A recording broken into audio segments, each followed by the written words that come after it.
Again, welcome to all of you guys. हम अपने जो पिछले वीडियो था उसमें डिस्कशन किए थे कि जो सीएचएससी उड़ीसा के जो सिलेबस है उसके क्या क्या सब्जेक्ट्स है, कौन सा सब्जेक्ट है। हम पिछले क्लास में बताए थे कि हमारा जो है क्लास है, जो सब्जेक्ट्स है, पहला है अकाउंटेंसी, दूसरा है बिजनेस मैथमेटिक्स एंड स्टैटिस्टिक्स, तीसरा पढ़े थे बोला थे कि हम बिजनेस स्टडीज एंड मैनेजमेंट, चौथे का जो फोर्थ इलेक्टिव था वो वेरी करता है, स्टूडेंट की चॉइस पर रहता है और कॉलेज की चॉइस भी रहता है उसमें, जो कि हम डिस्कशन करेंगे फंडामेंटल्स ऑफ मैनेजमेंट अकाउंटिंग के बारे में वो पढ़ेंगे। और जो पांचवा पांचवा और जो छठा था एमआई उड़िया और इंग्लिश, वो हम डिस्कशन नहीं करेंगे। तो मैं पिछले वीडियो में बताया था कि हम एफएमए का क्लास शुरुआत करेंगे नेक्स्ट क्लास से। एफएमए का मतलब क्या है? Fundamentals of management accounting. उसे फंडामेंटल्स ऑफ मैनेजमेंट अकाउंटिंग क्यों बोला जा रहा है? क्योंकि जो मैनेजमेंट अकाउंटिंग है ना, वो एक वास्ट कवरेज है और वास्ट सिलेबस है। उसमें से हम कुछ आसान सा छोटा सा चैप्टर हम डिस्कशन करेंगे, जो प्लस टू सीएचएससी ओडिशा के सिलेबस में जो है वही डिस्कशन करेंगे। उससे जो आउट ऑफ सिलेबस है उसको नहीं, उसको हम डिस्कशन नहीं करेंगे। तो हम क्या पढ़ेंगे? Management accounting. तो मैनेजमेंट अकाउंटिंग के बारे में पढ़ने से पहले हमको कुछ पिछले हिस्सों के बारे में पढ़ना पड़ेगा। क्या? पहला है अकाउंटेंसी। पहला क्या है? अकाउंटेंसी।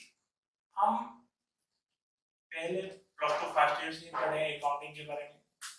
हमने पढ़ा था कि अकाउंटिंग कैसे 1994 में लुका पासियोली जी के बुक जो फादर ऑफ अकाउंटिंग जिन्हें बोलते हैं, उनके उनके द्वारा एक लिखा गया बुक से अकाउंटिंग का शुरुआत हुआ है।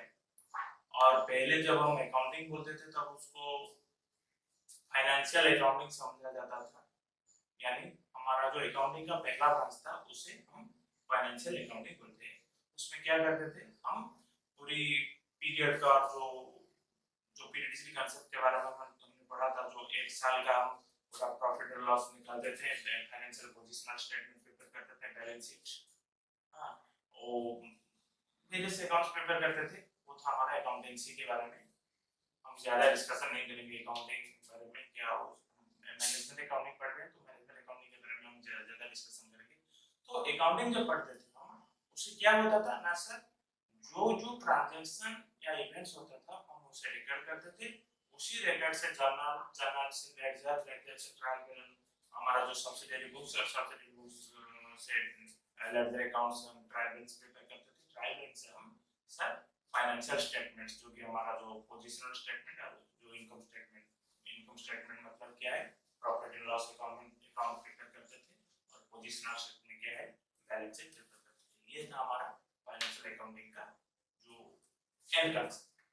लेकिन आप लोगों को पता है या नहीं मुझे पता नहीं, लेकिन सोचा तो जरूर होगा क्या ना, हम फाइनेंशियल अकाउंटिंग में सर जो चीज ऑलरेडी घट जाता है उसको रिकॉर्ड करते हैं, और उसके बाद हम प्रॉफिट लॉस निकालते हैं या फाइनेंशियल बैलेंस पोजीशन निकालते हैं, जो कि बैलेंस शीट बोलते हैं। सर उसमें तो कुछ भी कांसेप्ट ये नहीं था कि सर हम आगे क्या करेंगे या कुछ चेंज कर सकते हैं। वो तो डिसीजन मेकिंग में, या हमारा जो प्राइम ऑब्जेक्टिव था, हमारा बिजनेस का जो प्राइम ऑब्जेक्टिव क्या है, how to earn more profits, वो तो सिर्फ वो तो फुलफिल नहीं होता है ना। तो क्या होता है, जो फाइनेंशियल अकाउंटिंग में हम जो भी करते हैं उसे पोस्टमार्टम नेचर समझ सकते हैं या हिस्टोरिकल डाटा समझ सकते हैं। इसीलिए फाइनेंशियल अकाउंटिंग में कुछ प्रॉब्लम अराइज हुआ, जो कि हम डिसीजन नहीं ले सकते हैं, कॉस्ट अपना कॉस्ट नहीं निकाल सकते हैं, प्रॉफिट एसेटेन नहीं कर सकते हैं। इसीलिए हम क्या किया ना, एक स्टेप आगे निकल गए उससे, जो कि अकाउंटिंग का जो सेकंड ब्रांच इंट्रोड्यूस किया गया उसे हम बोले गया कॉस्ट अकाउंटिंग। उसमें क्या होता है, क्या हम कॉस्ट अकाउंटिंग में कॉस्ट को एसेटेन कर सकते हैं, कंट्रोल कर सकते हैं, रिडक्शन कर सकते हैं। क्या कर सकते हैं? Cost control, cost reduction and cost एसेटेनमेंट।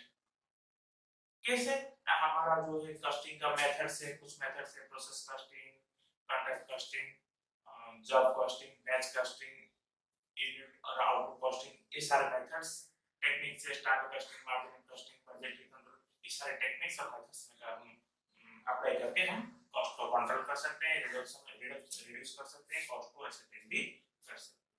लेकिन हमारा जो प्राइम कंसेप्ट था क्या सर, हम डिसीजन मेकिंग में कैसे इंप्लीमेंट करेगा, वो भी कॉस्टिंग और कॉस्ट अकाउंटिंग क्लास हमें नहीं दे सकते। क्या हुआ, फाइनेंशियल अकाउंटिंग और कॉस्ट अकाउंटिंग डिसीजन मेकिंग में हमें प्रॉब्लम किया और हमारा जो जो मुश्किल था उसे हल नहीं कर पाए, इसलिए हम थर्ड स्टेज में एंटर किए जिसे हम बोले मैनेजमेंट अकाउंटिंग।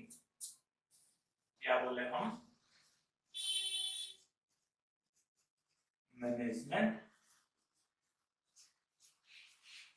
अकाउंटिंग, जिसे हम बोले थर्ड ब्रांच ऑफ अकाउंटिंग। ये क्या है, ये कुछ भी नहीं है, ये एक combination of financial accounting and cost accounting का कॉम्बिनेशन ही है और कुछ भी नहीं है। इसे हम क्या करेंगे, जो हम फाइनेंशियल अकाउंटिंग में जो मेथड्स अप्लाई कर रहे थे, जो कॉस्ट अकाउंटिंग में जो मेथड्स टेक्निक्स अप्लाई कर रहे थे, वो दोनों को मिलाकर लाएंगे हम मैनेजमेंट अकाउंटिंग में। इसका कोई स्टैंडर्ड या कोई, जैसे कि अकाउंटिंग में अकाउंटिंग स्टैंडर्ड होता है, कॉस्ट अकाउंटिंग स्टैंडर्ड होता है, इसमें कोई स्टैंडर्ड नहीं, कोई प्रिंसिपल नहीं, वो सारे प्रिंसिपल जो अकाउंटिंग का है, कॉस्टिंग का यहीं पर अप्लाई होता है। सिर्फ एडवांस यहीं पे क्या होता है, जो कॉस्ट जो हम डिसीजन के मामले में जो पीछे थे इसमें आकर हम आगे लेके चलेंगे। अच्छा तो ठीक है, हम अभी मैनेजमेंट अकाउंटिंग के बारे में पढ़ेंगे। उसका कुछ टेक्निक्स ऑफ टूल से जो है हमारा कॉमन से statement, comparative statement, trend analysis, ratio analysis, working capital management, के fund flow statement, cash flow statement, ऐसे बहुत कुछ टूल्स और टेक्निक्स है। हम सारे टेक्निक्स और टूल्स पे डिस्कशन नहीं करेंगे। क्यों नहीं करेंगे, क्योंकि हमारे सिलेबस में नहीं है। हम जो जो चाहिए वही पढ़ेंगे। क्या क्या पढ़ेंगे, हम पढ़ेंगे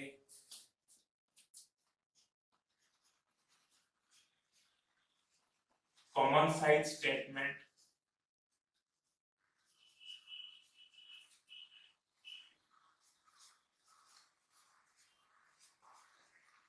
comparative statements,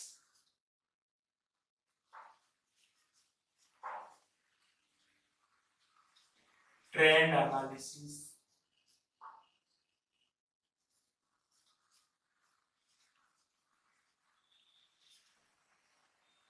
ratio analysis,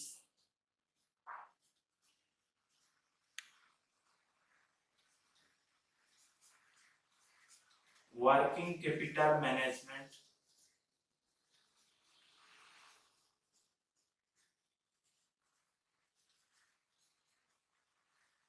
छठा है कैश फ्लो स्टेटमेंट।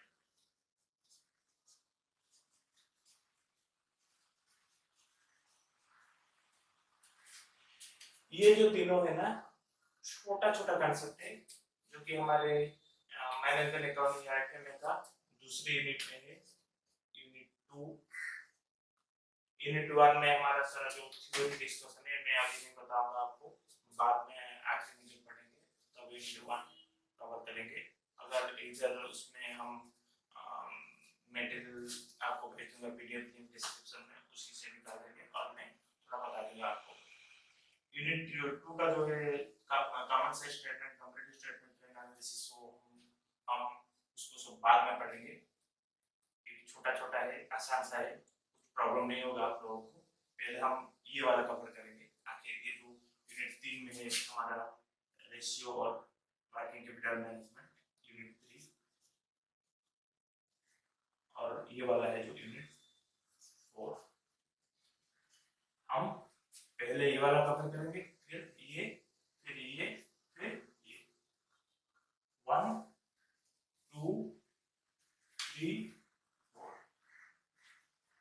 4 वाला जो है क्या उसे बोलते हैं हम थ्योरी पोर्शन, थ्योरी पोर्शन उसको हम बाद में कवर करेंगे। अब हम क्या पढ़ेंगे, यूनिट 3 शुरू करेंगे जो है रेशियो एनालिसिस। आप लोगों को थोड़ा मुश्किल होगा क्योंकि मैं बोलेंगे कि सारा यूनिट 1 यूनिट 2 छोड़ दिए, नहीं छोड़ा नहीं, वो आसान सा है, 1-2 क्लास में खत्म हो जाएगा, कुछ प्रॉब्लम नहीं रहेगा और पीडीएफ भी दे दूंगा आपको, थ्योरी का सारा आसान रहेगा, कुछ प्रॉब्लम नहीं है उसमें। अब हम यूनिट 3 शुरू करेंगे। रेशियो एनालिसिस थोड़ा बड़ा है, शायद इस पूरा एफएमए में सबसे बड़ा चैप्टर जिसको बोलेंगे हम रेशियो एनालिसिस में थोड़ा उल्टा वाला हूं। क्यों? पहले हम सबसे कठिनाई वाला सब्जेक्ट को पढ़ेंगे जो कि आप लोगों को आसान लगेगा, बाद में सारे आसान अपने आप हो जाएगा, क्योंकि ये तीनों चैप्टर आप जब कवर कर लोगे तो ये वाला जो यूनिट 1 2 कुछ भी नहीं, आप सबके सामने आसान हो जाएगा। ठीक है, हम अभी रेशियो एनालिसिस शुरू करेंगे और ज्यादा वक्त बर्बाद नहीं करेंगे तो ठीक है। तो पहले बताइए रेशियो का मतलब क्या है, रेशियो का मतलब क्या है? मुझे पता है ये रिकॉर्डिंग क्लास है, आप लोग रिप्लाई नहीं दे सकते, इसीलिए मैं ऐसे ही पूछ लिया। रेशियो का मतलब क्या है? एक कंपैरिजन है, एक रिलेटिव फिगर है। क्या सर, दो आदमी है, एक की उम्र है 40 साल, दूसरे का है 50 साल, उन दोनों का रेशियो क्या है आप लोग बता दोगे सर 4:5। सर ये क्यों चाहिए, क्यों चाहिए इसके लिए हम एक एग्जांपल सुनेंगे। क्या एग्जांपल है? सर दो कंपनी है, company A limited, company B limited. Company A में 2 लाख प्रॉफिट हुआ है, कंपनी बी में 2 करोड़ प्रॉफिट हुआ है। मैं अब पूछूंगा कि कौन सा कंपनी अच्छा है, और आप लोगों को अगर 1 लाख या 50,000 दिया जाएगा कि आप लोग एक अच्छे कंपनी में इन्वेस्ट कीजिए, इधर कंपनी ए और कंपनी बी, आप क्या बोलोगे? कुछ बच्चे बोलेंगे कि सर कंपनी बी में तो ज्यादा प्रॉफिट हो रहा है 2 करोड़, तो उसमें इन्वेस्ट कर देंगे। कोई बोलेंगे नहीं सर बता रहे हैं तो कुछ तो ठीक होगा इसीलिए हम नहीं बताएंगे। कुछ बोलेंगे नहीं नहीं मैं छोटा सा इन्वेस्ट करूंगा। तो अलग अलग तरीके के आपका जो आर्गुमेंट रहेगा, जजमेंट रहेगा।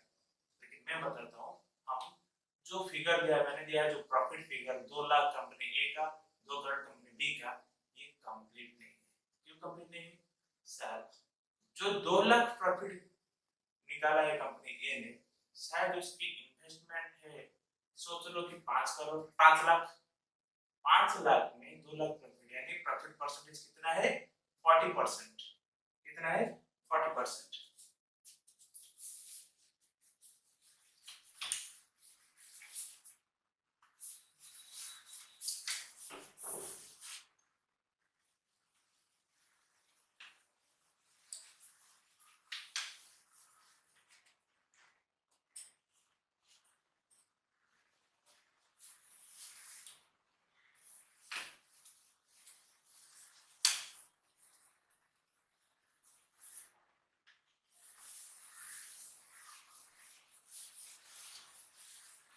मैं लिख देता हूँ व्हाइट बोर्ड पे, आपको समझने के लिए अच्छा होगा।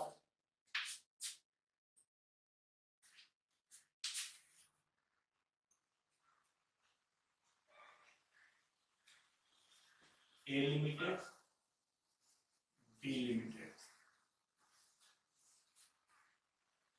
मैंने क्वेश्चन में पूछा था प्रॉफिट इन रुपीस क्या है?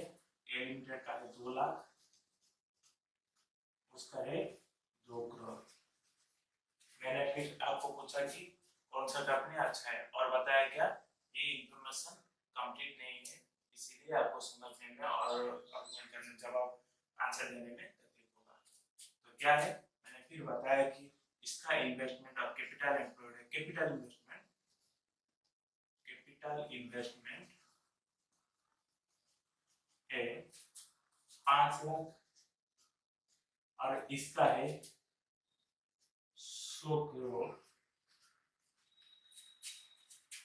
फिर हम निकालेंगे क्या, परसेंटेज ऑफ और रिटर्न ऑन इन्वेस्टमेंट निकालेंगे।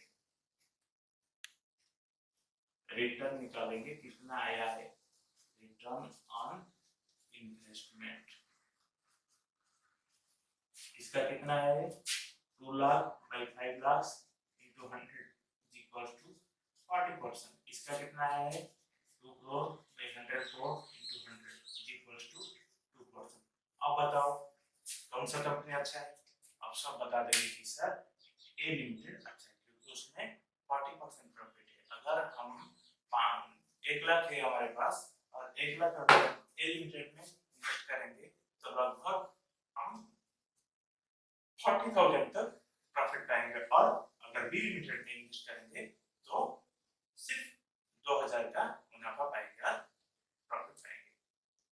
तो इसीलिए जब कंपैरिजन देखते हैं और जब हम डिसीजन के लिए आते हैं तब हमारा जो एब्सोल्यूट फिगर है वो हमको करेक्ट डाटा शो नहीं कर सकता है। सर एब्सोल्यूट फिगर के मैंने जो बताया ये जो 2 लाख और 2 करोड़ ये है absolute figures. So absolute figures is not always helpful to taking decisions. In this case यही टाइम पे हम क्या करेंगे, रिलेटिव फिगर और परसेंटेज फिगर को कंसीडर करके हम निकालेंगे क्या कौन सा कंपनी अच्छा है, कौन सा कंपनी बुरा है, कौन अच्छा जा रहा है, कौन अच्छा नहीं जा रहा है। और एक्सपेक्टेशन ट्रेंड देख के पिछले जो 4-5 साल का या 10 साल का ट्रेंड देख के बता सकते हैं कि कौन सा कंपनी आगे जाएगा या नहीं।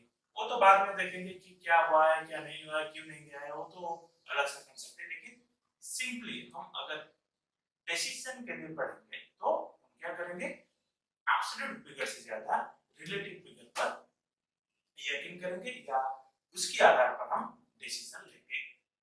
चलिए हम डिस्कशन करेंगे रेशियो के बारे में।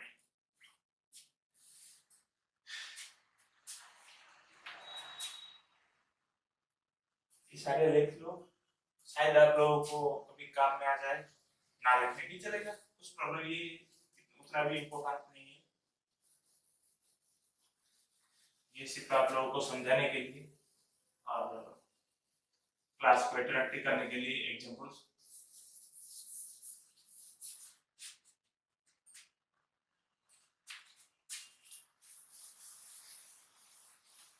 अब हम पढ़ेंगे रेशियो के बारे में।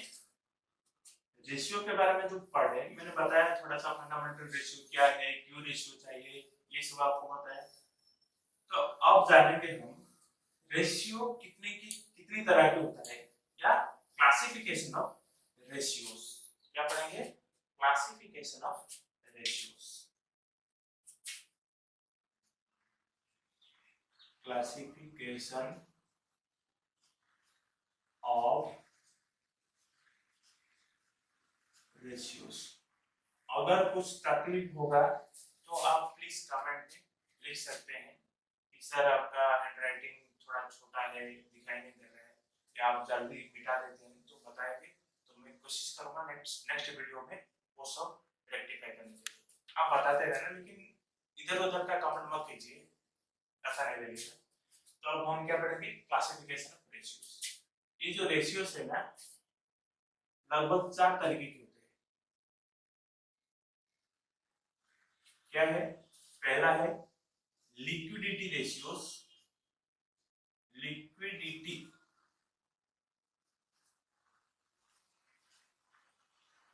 ratios, activity ratios,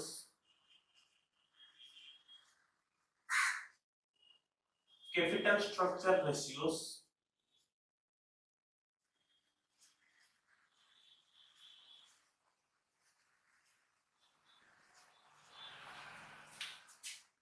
आखिरी वाला है क्या, प्रॉफिटेबिलिटी रेशियोज।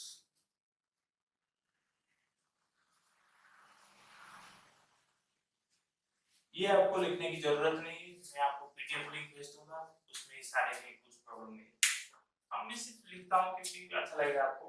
ये जो लिक्विडिटी रेशियो है ये भी 3 तरीके से, ये है क्या क्या, current ratio, liquid ratio, absolute liquid ratio. Short form में लिखा है, कुछ प्रॉब्लम नहीं होगा आपको क्योंकि मैं पीडीएफ में पूरा कंप्लीट फॉर्म में लिख रहा हूँ। यहाँ पे टाइम बचाने के लिए और आपको विजिबल होने के लिए मैं ये यूज करता हूँ।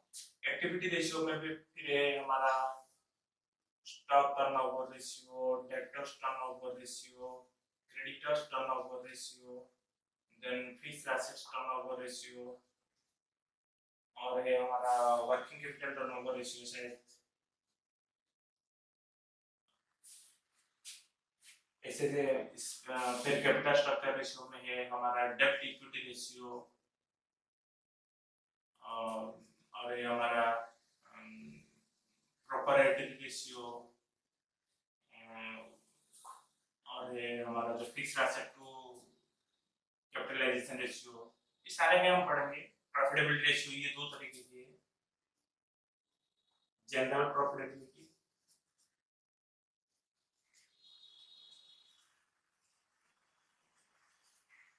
Overall profitability.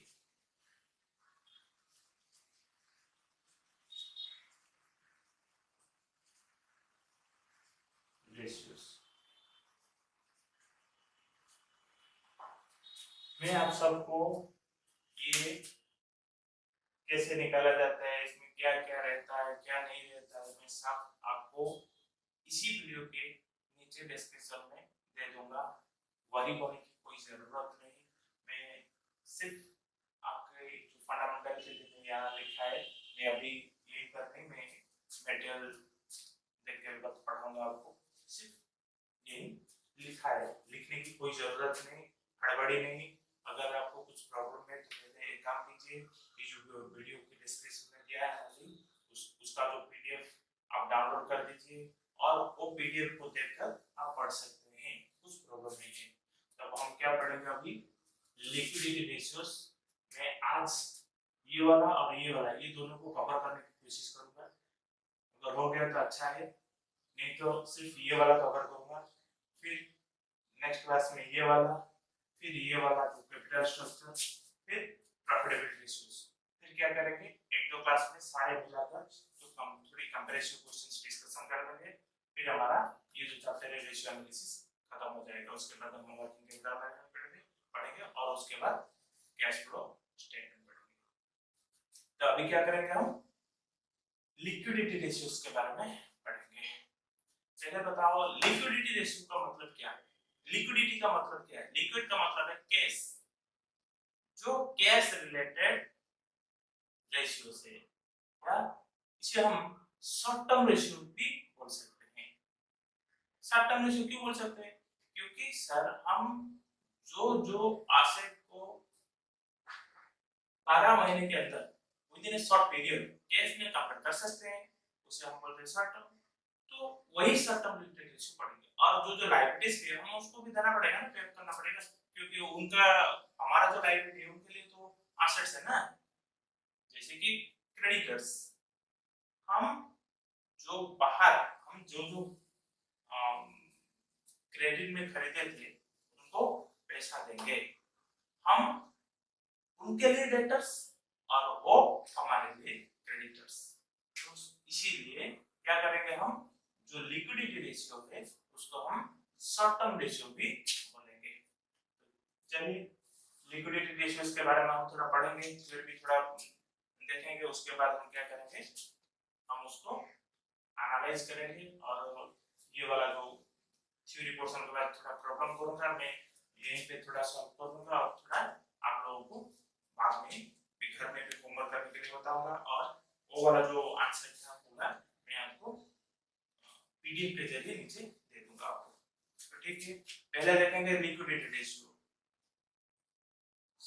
अगर मटेरियल आप लोगों ने डाउनलोड कर दिया है तो देखिए, मैं बता के जा रहा हूँ लाइन बाय लाइन। देखिए पहले जाइए आप, मैंने जो बताया था कि रेशियो एनालिसिस जो जो बताया था वो लिखा है, जो क्लासिफिकेशन से जो जो जो, जो क्लासिफिकेशन है वो भी नीचे लिखा है।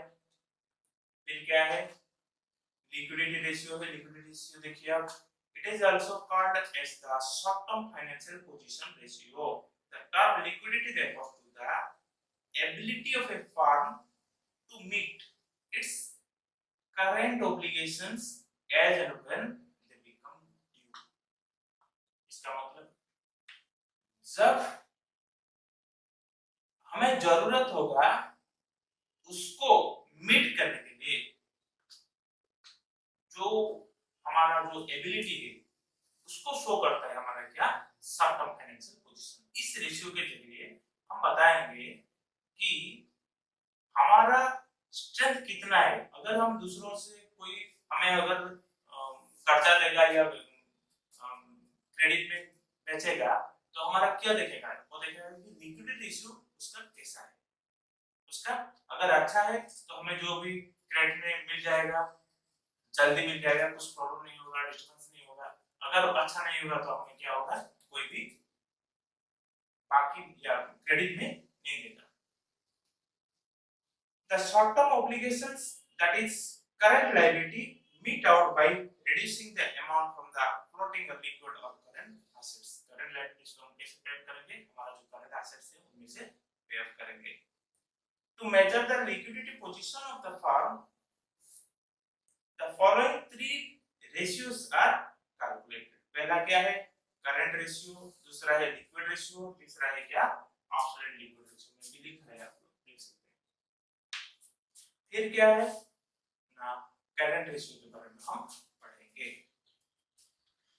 It is the ratio of current asset to current liabilities. ये किसका रेशियो है, current asset to current liabilities, यानी current assets divided by current liabilities। It is also called as the working capital ratio। इसको हम working capital ratio भी बोल सकते हैं। फॉर्मूला भी नीचे दिया है, देखो current ratio is equals to current assets by divided by current liabilities। The current assets are as follows। आप लोग अभी पूछोगे सर current asset में क्या क्या आता है, उसकी आपको सोचने की ज्यादा जरूरत नहीं, क्योंकि यहाँ पर लिखा है करंट एसेट में क्या क्या आ रहा है। क्या क्या आ रहा है, cash in hand, cash at bank, sundry debtors, bills receivable, then inventories. Inventory का मतलब है क्या stock, prepaid expenses, accrued income, short term investments. अच्छा मैं आपको ये पूछ सकता हूँ ना, प्रीपेड एक्सपेंसेस और एक्रूड इनकम आपको पता है? चलिए मैं बता देता हूँ। प्रीपेड एक्सपेंसेस का मतलब एक्सपेंसेस जो अभी तक ड्यू नहीं हुआ है उसे हम ऑलरेडी पे कर चुके हैं। सर एग्जांपल बताइए, जैसे कि इंश्योरेंस। इंश्योरेंस कैसे दिया जाता है सर, इंश्योरेंस ड्यू होने से पहले दिया जाता है, यानी पहले हम पे करते हैं उसके बाद उसको आने देते हैं। नहीं तो क्या होता है, नहीं तो हर आदमी मरने के बाद अपना इंश्योरेंस करके पैसा हड़प सकता है।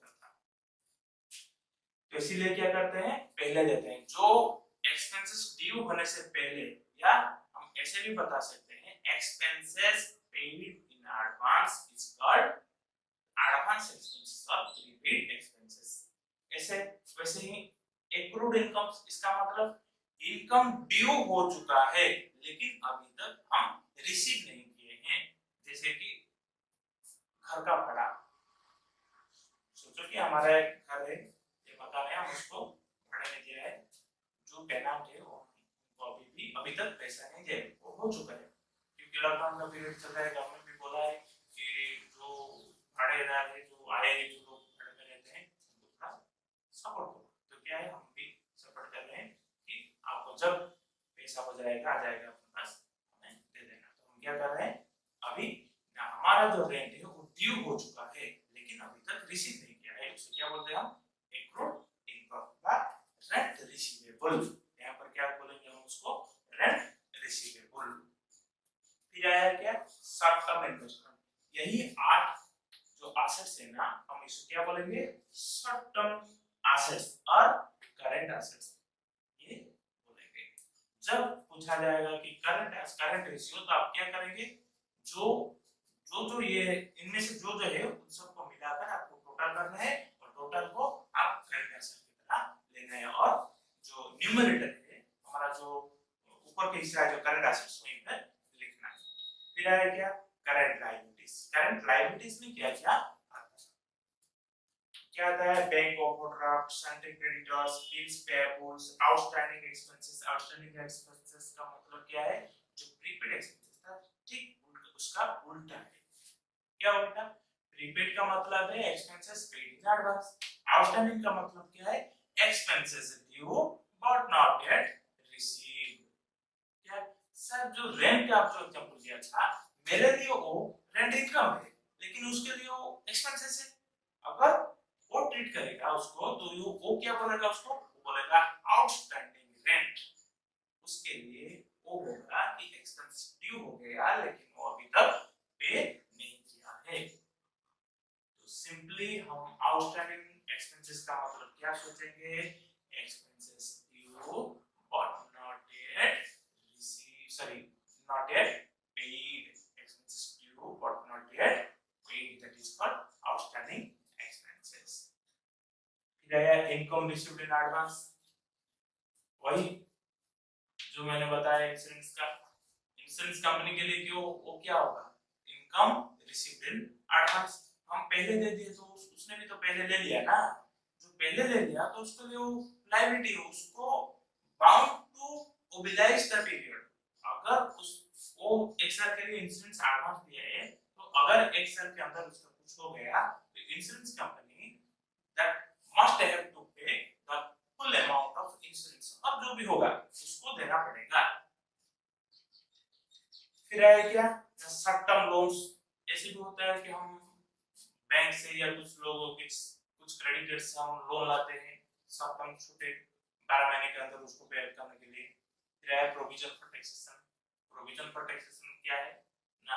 हम जो टैक्स देते हैं ना, हम उसके लिए थोड़ा प्रोविजन करते हैं कि उतना होगा टैक्स, इसलिए हम इतना प्रोविजन हम क्रिएट किए हैं, उसे बोलते हैं provision for taxation. Provision for bad debt, आप लोगों को तो पता है, जो बिजनेस करता है वो तो अगर वो क्रेडिट में नहीं देगा तो उसका दुकान कंप्लीटली बंद हो जाएगा, तो इसलिए क्या करता है, उसको बाकी भी क्रेडिट भी देना, क्रेडिट सेल भी करना पड़ता है। अगर क्रेडिट सेल करेगा तो सारे तो ग्राहक जो हमारे जो कस्टमर है तो हरिश्चंद्र नहीं है ना, जो कि सारे पेमेंट सारे पेमेंट दे देंगे। कुछ लोग उनमें से भी होते हैं जो कि पैसा नहीं देते हैं। तो जब एक बिजनेसमैन कुछ दिनों तक या कुछ सालों तक अपना बिजनेस कंटिन्यू कर लेता है, तो उसको थोड़ा सा एक्सपीरियंस आ जाता है कि ये इतना या इतना अमाउंट हमें नहीं मिलेगा, इसलिए वो क्या करेगा कि हमें 5% या 2% या 3% या 10% हमें नहीं मिलेगा, उस वो अमाउंट पैटर्न हो जाएगा। तो इसलिए क्या करता है, वो भी कुछ प्रोविजन क्रिएट कर देता है, उसे बोलते हैं provision down pad and down product. तो वो भी एक लायबिलिटी होता है, करंट लायबिलिटी की तरह ट्रीट होता है। ये एक्चुअली लायबिलिटी नहीं है, हमारा डेटा से माइनस होता है, फिर भी हम ट्रीट करते हैं। फिर है प्रपोज डिविडेंड्स। प्रपोज डिविडेंड का मतलब है डिविडेंड प्रपोज हो गया है लेकिन अभी तक पे नहीं, लेकिन अभी तक कभी ना कभी तो पेमेंट होगा ना, इसीलिए उसको करंट लायबिलिटी बोलते हैं। तो करंट लायबिलिटी में क्या आया? ये जो नो लायबिलिटी से ये नो आया। हम जब करंट लायबिलिटी पूछा जाएगा तब क्या करोगे? इन नो से जो जो मिलेगा इन सबको टोटल करके टोटल करंट लायबिलिटी निकालोगे, और वहीं जाकर जो करंट रेशियो का फॉर्मूला है वहीं पर नीचे वाला जगह में लिख लोगे, और करंट एसेट से करंट लायबिलिटी निकाल के उसका रेशियो निकालोगे। फिर आया interpretation of the ratio. Sir, interpretation का मतलब क्या है? पहले बताओ, हम जो रेशियो निकालेंगे वो किस में एक्सप्रेस किया जाएगा? सिंपली उसको टाइम्स में एक्सप्रेस किया जाएगा, ऐसे नहीं, उसको रेशियो। सपोज ले लो कि करंट एसेट से 5 लाख, करंट लायबिलिटी से 2 लाख, रेशियो क्या आया? 5:5:2 या 2.5:1। तो उसका एक्सप्रेशन कैसे होगा? 2.5:1। यही है हमारा एक्सप्रेशन। तो देखिए इंटरप्रिटेशन क्या है? Generally A high current ratio indicates that the firm is liquid, that is the firm has the ability to pay its current liabilities in time। अगर उसका करंट रेशियो ज्यादा है तो हम क्या सोचेंगे कि वो उसका जो लायबिलिटीज है वो इन टाइम पे कर रहा है। On the other hand, a low current ratio represents that the liquidity position of the firm is not good and it will face difficulties in meeting its current obligation. अगर आप एक creditor हो और अगर आप सप्लायर हो, अगर किसी कंपनी का या किसी दुकान का या किसी ऑर्गेनाइजेशन का करंट रेशियो लो है, आप उसको क्रेडिट में गुड्स बेचने की कोशिश करोगे? क्यों नहीं करोगे? क्योंकि आपको वो पैसा दे पाएगा या नहीं दे पाएगा उसका आपको कोई गारंटी नहीं, क्योंकि उसका करंट रेशियो भी लो है। अगर अच्छा है तो आप खुशी खुशी दे सकते हो। As a matter of standard, current ratio 2:1 is considered to be higher. ऐसे तो कुछ नहीं होता है, लेकिन फिर भी कुछ ऑथर और कुछ बुक्स में लिखा है कि 2:1 जो करंट रेशियो 2:1 है उसको हम आइडियल मान सकते हैं। अगर उससे अच्छा है, अगर उससे ज्यादा है तो उसकी करंट या जो केस है ना ब्लॉक हो रहा है ज्यादा। अगर उससे नीचे है तो हम सोचेंगे कि वो उसका फाइनेंशियल ऑब्लिगेशन वो अच्छी तरीके से या इन टाइम पे अप नहीं कर सकता है या obligations will not meet in time. इसका मतलब ये नहीं है कि थोड़ा सा कम या थोड़ा सा ज्यादा। एक्सेस 2:1 का मतलब है अगर सोच लो कि 1.25:1 है तो उसका फाइनेंशियल ऑब्लिगेशन वीक है, अगर ये इंटरफेयर नहीं कर सकता है।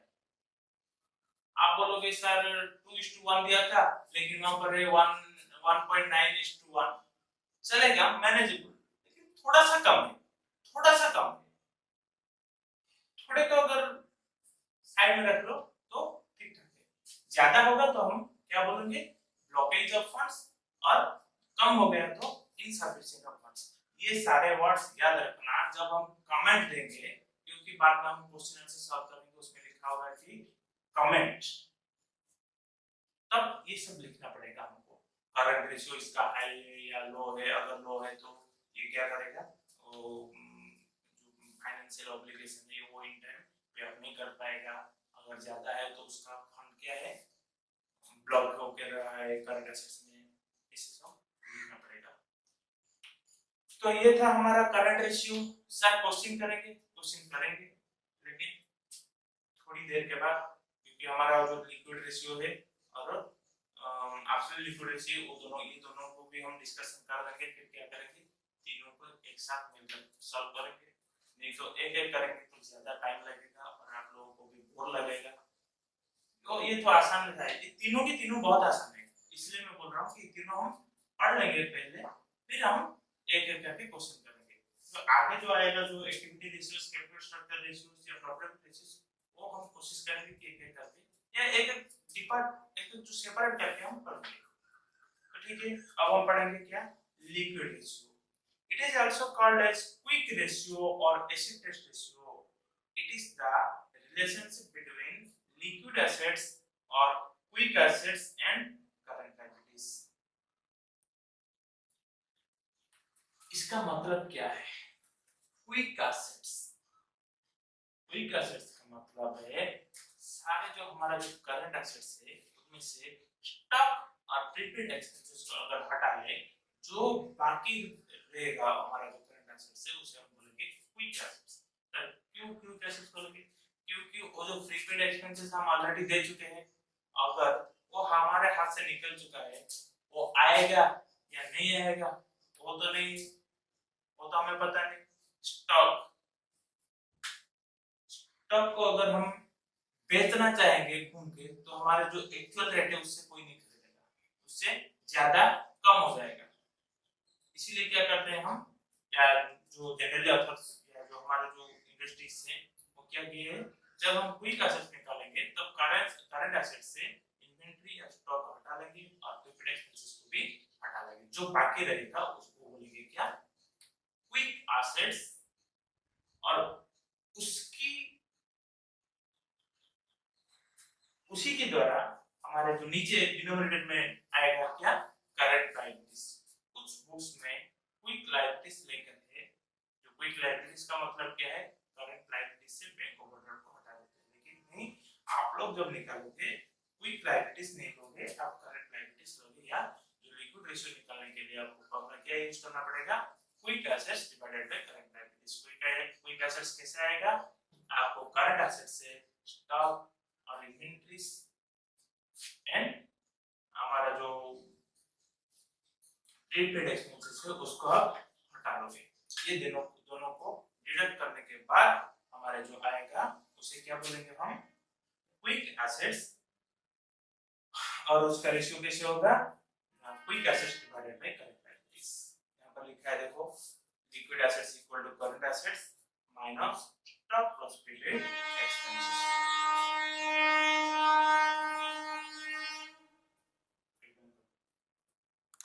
उसका इंटरप्रिटेशन देखेंगे। इंटरप्रिटेशन जो लिक्विड रेशियो का क्या है ना, यूजीआरबी, a high quick ratio is an indication that a firm is able to meet short term obligation due time without difficulty and vice versa। Sir उसका तो इंटरप्रिटेशन जैसे था उसका इसका भी वही रहेगा, लगभग इक्वल रहेगा, कुछ टेंशन लेने का नहीं आप लोगों को।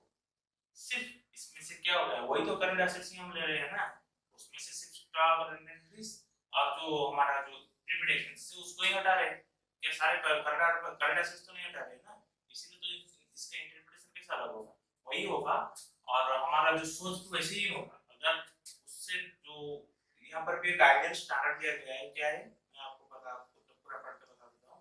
As a matter of standard quick ratio 1:1 is considerable to be ideal.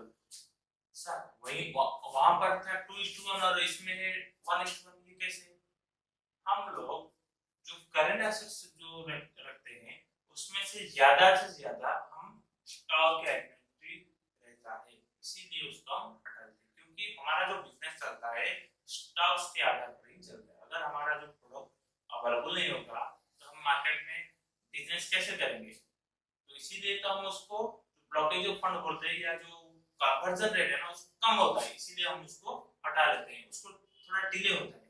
अगर मार्केट में जरूरी होगा तो स्टॉक अपने आप बिक जाएगा, हमको किसी के पास जाने की जरूरत नहीं। इसीलिए वो जो मार्केट कंडीशन तो हमारा हाथ में नहीं है ना, उसको हम हटा लेते हैं, स्टॉक्स को हटा लेते हैं। जो बाकी जो कंडीशंस रहता है except stock and prepaid expenses, उसको हम बोलते हैं क्विक एसेट्स। उसको डिवाइड करते हैं किससे, करंट लायबिलिटी से। अगर उसका जो स्टैंडर्ड है 1:1 से नीचे रहा तो हम बोलेंगे क्या कि उसका फाइनेंशियल ऑब्लिगेशन कैपेसिटी अच्छा नहीं है, और या वो कंपनी हमारा जो ऑब्लिगेशन है इन टाइम मीट नहीं कर सकता। अगर उससे ज्यादा है तो मीट कर सकता, अगर उससे और ज्यादा है तो क्या बोलेंगे कि ब्लॉकेज ऑफ फंड्स। हमारा जो केस है ना वो प्रेजेंटेशन करके सिर्फ बर्डन ऑफ फंड्स, क्योंकि आप लोगों को पता है हर कंपनी हो हर बिजनेस में हो always total assets is equal to total liabilities. जो भी एसेट्स है वो किससे जाता है, टोटल लायबिलिटीज पर जाता है। अगर ज्यादा करंट एसेट्स हो जाएगा और या आपके पास ज्यादा कैश हो जाएगा तो अननेसेसरी ब्लॉकेज ऑफ फंड्स हो जाएगा। उससे क्या होगा ना, आपको अगर आपके ज्यादा डिबेंचर है जो लायबिलिटीज है उसको आप इंटरेस्ट देना पड़ेगा, शेयर होल्डर है उसको ज्यादा प्रॉफिट देना पड़ेगा अननेसेसरी, क्योंकि आप पैसा तो इन्वेस्ट कर सकते हैं ना दूसरी ओर। तो इसीलिए अगर ज्यादा हो गया तो हम बोलेंगे क्या, ब्लॉकेज ऑफ फंड्स। अगर कम हो गया तो इनसफिशिएंसी ऑफ फंड्स टू पे ऑफ द लायबिलिटीज और करंट लायबिलिटीज। फिर आया क्या, एब्सोल्यूट लिक्विड रेशियो। ये क्या है, ये सिर्फ कैश रेशियो, आप उसे इसे कैश रेशियो समझ सकते हैं क्या, it is the relationship between absolute liquid assets and current liabilities. It is calculated as follows. कैसे ना, absolute liquid assets divided by current liabilities. हम एब्सोल्यूट लिक्विड एसेट्स का मतलब सिर्फ कैश ही समझेंगे, सब कैश ही समझेंगे। तो कैसे कैसे लेंगे, क्या पूछ रहे हैं, इसका मतलब कैश लेंगे, हमारे पास जो हाथ में जो कैश है कैश इन हैंड, और कैश एट बैंक उसको भी हम कैश ही लेंगे। और जो मार्केटेबल सिक्योरिटीज है जिसे हम डिटेल सिक्योरिटी भी बोल सकते हैं, जो कि कम लॉस में जल्दी से जल्दी कैश में कन्वर्ट हो सकता है, उसे भी हम जानेंगे। तो absolute liquid assets means cash assets हम सोच सकते हैं, समझ सकते हैं।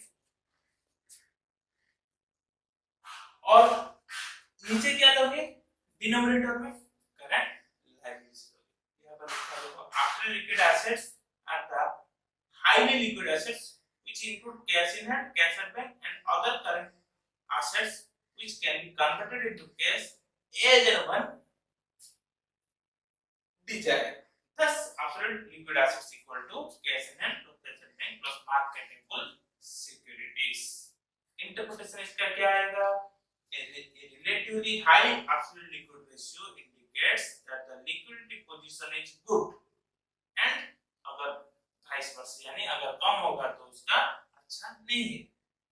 As a matter of standard, absolute liquid ratio is considered 0.5:1 is ideal. हम उसको आइडियल क्या बोलेंगे 0.5:1। इसका मतलब हम जो अभी लिखे थे करंट रेशियो के लिए आइडियल स्टैंडर्ड कितना है 2:1, लिक्विड रेशियो के लिए 1:1, absolute लिक्विड रेशियो के लिए 0.5:1। इसको हम आइडियल स्टैंडर्ड ले सकते हैं। अगर इससे ज्यादा है तो बहुत ज्यादा है तो ब्लॉकेज ऑफ फंड्स या मीट कर सकता है, कम है तो हम बोलेंगे कि इनसफिशिएंसी ऑफ फंड्स।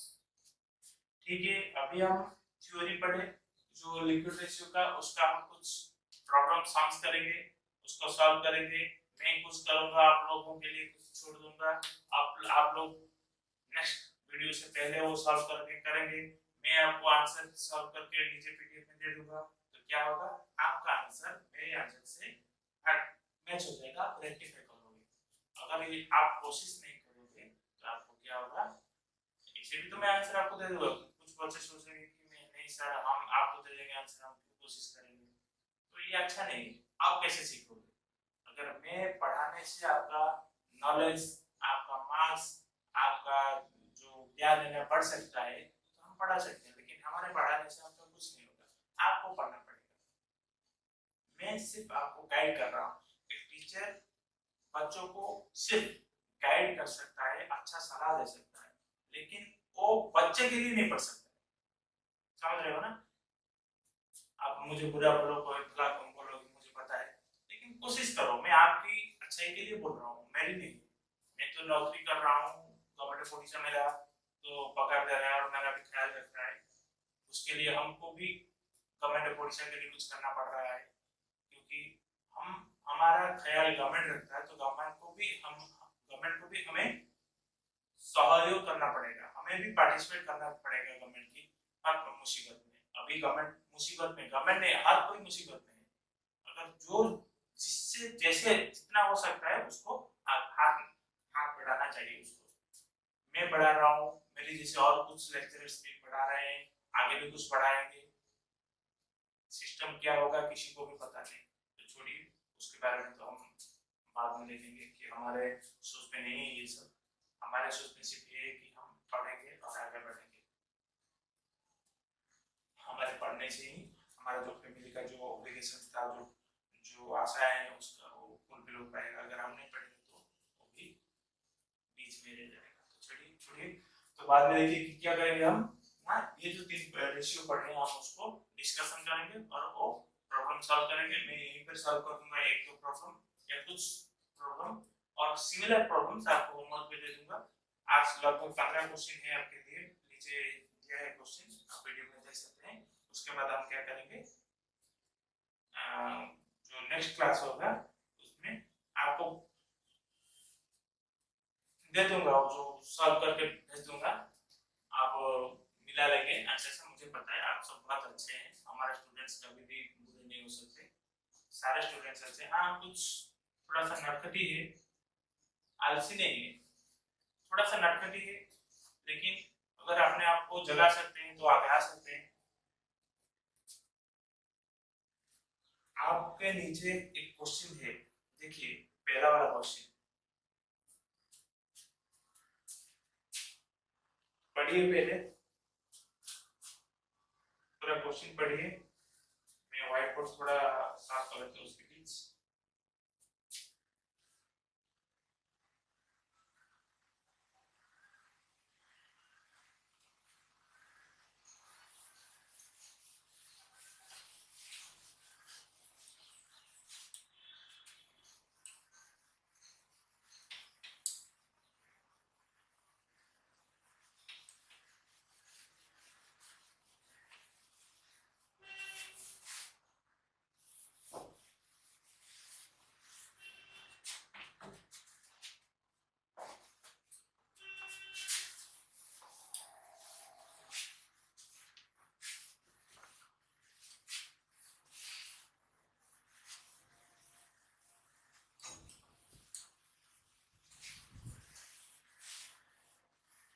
क्वेश्चन देख लिया आप लोगों ने। क्वेश्चन क्या है? Following is the balance sheet of Ram and company as on 31st March 2019।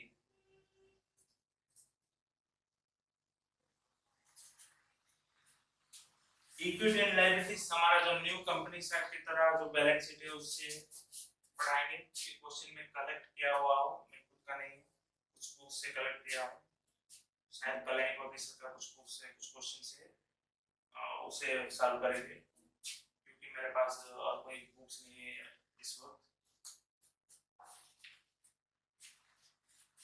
जो बुक से थोड़ा क्वेश्चन टफ है, जो आपके सिलेबस के लिए ज़्यादा टफ हो जाएगा, प्रॉब्लम होगा, इसलिए ये क्वेश्चन थोड़ा मैं टाइप करके लाया हूँ, जो कि आपको पीडीएफ लिंक के जरिए मिलेगा। देखिए, equity and liabilities shareholders fund में लिखा है इक्विटी शेयर कैपिटल ऑफ ₹100 हो गया वो 10 कर लेना। 10 is 1 lakh. Reserve and surplus में है profit and loss balance 25,000। Non current liabilities में सिक्योर लोन 40,000। करंट लायबिलिटीज में है हमारा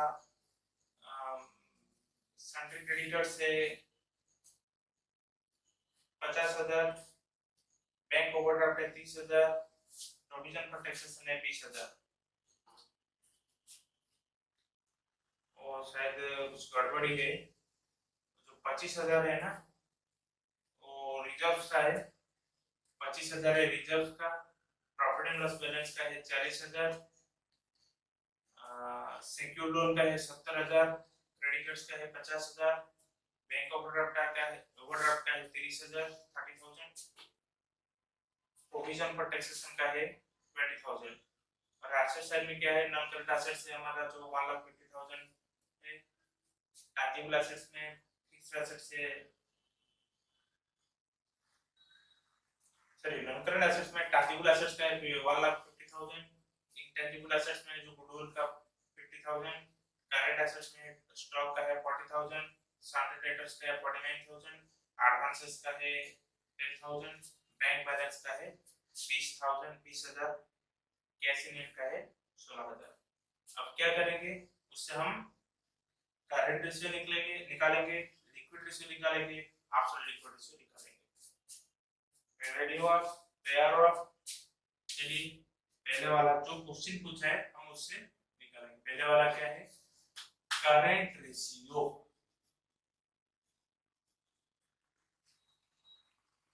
उसका फॉर्मूला बताइए पहले। सर फॉर्मूला है current assets whole divided by current liabilities. Sir हमें करंट एसेट्स निकालना है, करंट लायबिलिटीज निकालना है, तो वहीं पर ही नीचे हम क्या करेंगे, या आप एक काम कर सकते हैं, यहाँ पर जो राइट साइड में जगह है ना उस पर लिख सकते हैं। मेरा तो नहीं है, इसलिए मैं क्या कर रहा हूँ, थोड़ा नीचे लिख रहा हूँ, या आप राइट साइड में लिख सकते हैं करंट एसेट्स। उसके अंदर क्या क्या आएगा? करंट लायबिलिटीज के अंदर क्या क्या आएगा? करंट एसेट के अंदर अब क्या क्या आएगा बताइए। सर है हमारा पहला है स्टॉक, कितने का स्टॉक है सर? 40,000। देन क्या है?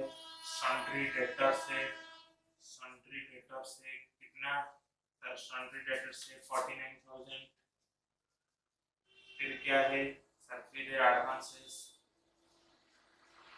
सर एडवांसेस कितना है? 10,000 का। सर फिर क्या है?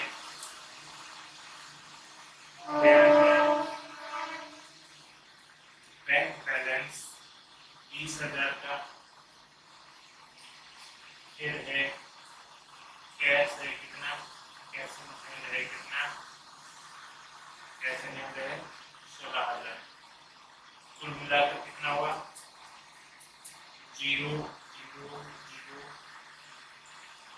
15 5 1 2 4 5 9 13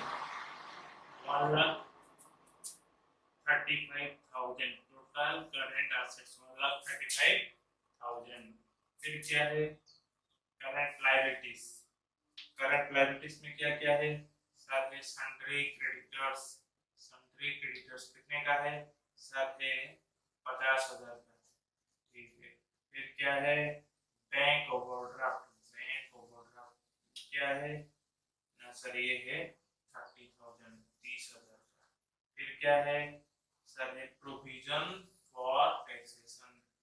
थोड़ा शॉर्टकट अप्लाई कर रहा हूँ लेकिन पढ़ के प्रोनाउंस कर रहा हूँ आपको समझने के लिए। तो टोटल कितना हुआ सर टोटल करेंट लायबिलिटीज कितना हुआ 1,00,000 हुआ। तो सर अभी हमारे पास करेंट एसेट्स आ गया कितना 1,35,000। फिर करंट लायबिलिटीज कितना आ गया सर करंट लायबिलिटीज आ गया 1,00,000 का। तो क्या आ गया सर 1.35:1 आ गया। जब आंसर आएगा आप लोग इसे ऐसे नहीं छोड़ोगे आप उसके ब्रैकेट में लिखोगे क्या आंसर। अगर ऐसे देखोगे जब आप आंसर सॉल्व करोगे आने वाले एग्जाम में तब एग्जाम में जो पेपर जो चेक करेगा ना एवेलुएटर उसकी फोकस वहीं पर जाएगा। और ये वाला क्या कहां पर लिखने के लिए मैंने बताया था यहां पर लिखने के लिए बताया था। ठीक है आप जल्द से जल्द लिख लीजिए।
लिख लिया आप लोगों ने।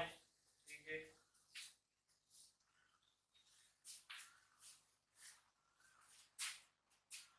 मैं मिटा रहा हूँ।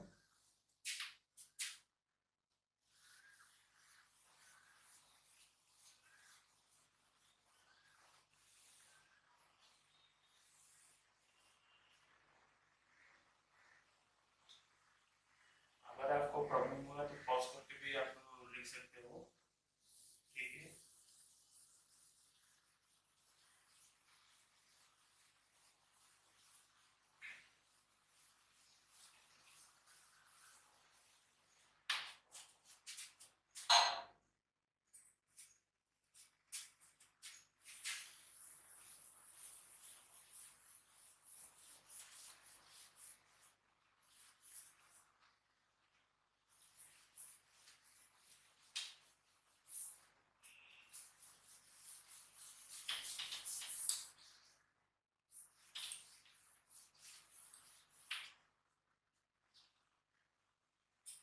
फिर क्या निकालने के लिए बताया फिर पूछेंगे सर आपको निकालना है क्या क्विक रेशियो और लिक्विड रेशियो निकालना है। इसका फॉर्मूला क्या है क्विक रेशियो और लिक्विड रेशियो उसका फॉर्मूला है sir quick assets divided bye quick liabilities. नहीं सर हम देंगे क्या करेंट लायबिलिटीज आपने हमें बताया है। ठीक है थैंक यू। तो फिर हम क्या निकालेंगे क्विक एसेट्स निकालेंगे। क्विक एसेट्स कैसे निकालेंगे सर सारे करंट एसेट लेंगे except stock and prepaid expenses. हमारे क्वेश्चन में प्रीपेड एक्सपेंसेस नहीं है सिर्फ स्टॉक को छोड़ के और बाकी सब तो लिख लेंगे। क्या क्या है सर? सन्ड्री डेटर्स है कितने का सर? ये है 49,000 का। फिर है सर एडवांसेस है, ठीक है। एडवांसेस कितने का है सर? 10,000 का है। और क्या है? और बैंक बैलेंस, बैंक का है कितना? बैंक बैलेंस है हमारा 20,000। फिर क्या है? फिर कैश इन हैंड है क्या? कितना? कैश इन हैंड है 16,000, 16,000 का। कुल मिलाकर टोटल कितना हुआ? टोटल हुआ सर 95,000। करंट लाइबिलिटी तो हम ला चुके हैं पिछली बार। अब क्या करेंगे? इससे यहाँ पर लिख लेंगे 95,000 divided by 1 lakh is equals to 0.95 is to 1। क्या लिखेंगे? आंसर। जल्दी जल्दी लिखो, जल्दी जल्दी लिखो।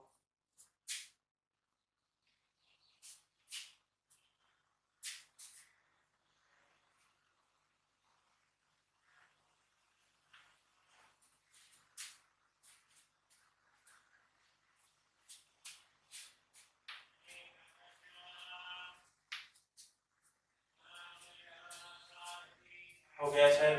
नेम और तो आप पॉज करके भी निकाल सकते हैं, लिख सकते हैं। मुझे पता हो जाएगा जल्दी जल्दी, इतना भी नहीं है।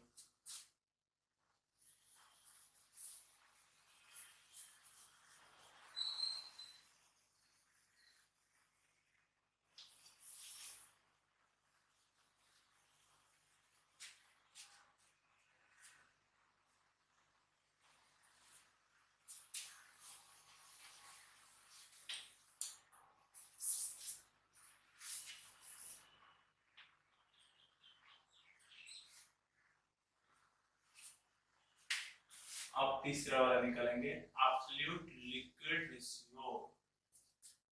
एब्सोल्यूट लिक्विड रेशियो, इसका फॉर्मूला क्या है सर? इसका फॉर्मूला है absolute liquid assets whole divided by current liabilities.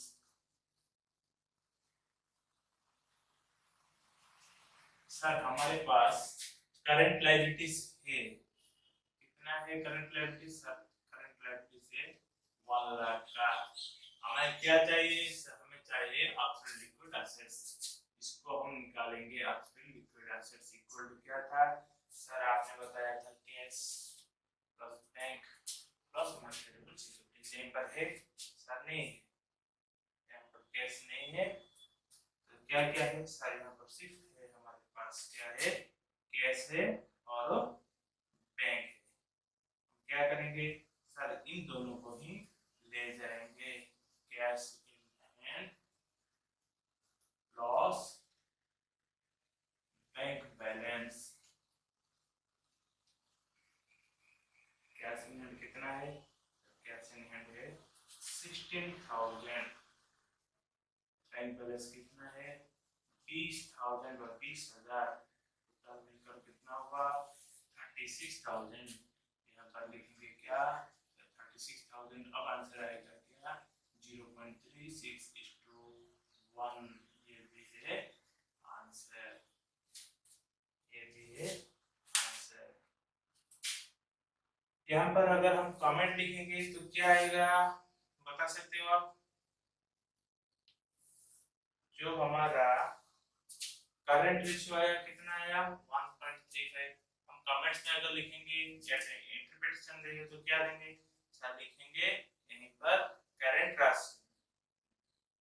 Here the RAM Limited, RAM and Company has low current ratio, hence is not able to pay off its current liabilities in time, or his current ratio is unsatisfactory. But in the case of liquid ratio, something better, but not ideal, because quick ratio, the ideal quick ratio is 1:1, and the quick ratio of this company is 0.95:1. So it is little adjustable, but not so satisfactory. But in the case of liquid ratio, again it is unsatisfactory, because it is also below from the ideal standard 0.5:1. ये था हमारा question number 1 का solution. Comment question में पूछा है या नहीं मुझे पता नहीं, लेकिन मैं आपको बता दिया। अगर आपको मैं अभी होमवर्क पे दे रहा हूँ,